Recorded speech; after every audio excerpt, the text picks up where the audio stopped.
സ്തുതിയായിരിക്കട്ടെ. ഉലയിൽ സ്വർണം എന്ന പോലെ അവിടുന്ന് അവരെ ശോധന ചെയ്ത് ദഹനബലിയായി സ്വീകരിച്ചു. ജ്ഞാനം 3:6. നമുക്ക് എന്തെങ്കിലും തെറ്റുപറ്റുമ്പോൾ പരിഹാരം എന്ന വണ്ണം ദൈവത്തിന് മുൻപിൽ നമ്മൾ ബലിയർപ്പിച്ച് ദൈവത്തോടുള്ള കൂട്ടായ്മ പുനഃസ്ഥാപിക്കുന്നു. നമുക്ക് പറ്റിയ തെറ്റ് തിരുത്തി വീണ്ടും ദൈവസ്നേഹത്തിൽ ഒന്നായി തീരുന്നു.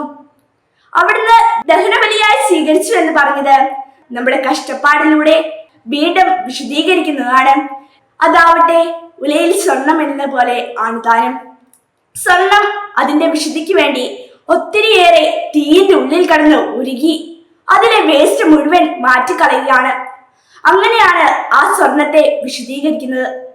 ദൈവം മനുഷ്യാത്മാക്കളെ വിശുദ്ധീകരിക്കുന്നത് ഹൃദയത്തിന്റെ ആഗ്രഹങ്ങളെ പലപ്പോഴും ശോധന ചെയ്തുകൊണ്ടാണ്. എന്ന് പറഞ്ഞാൽ വിശുദ്ധീകരിക്കാൻ വേണ്ടി വേദനിപ്പിച്ചു.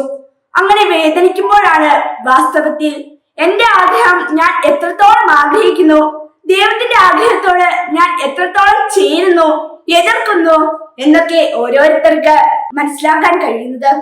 അങ്ങനെ മനസ്സിലാക്കുമ്പോഴാണ് അതിനോട് എത്രത്തോളം സഹകരിക്കുന്നോ അതിനനുസരിച്ച് നമ്മൾ എല്ലാവരും ദൈവം ആഗ്രഹിക്കുന്ന വിശുദ്ധി പൂർണ്ണമാക്കുന്നത്.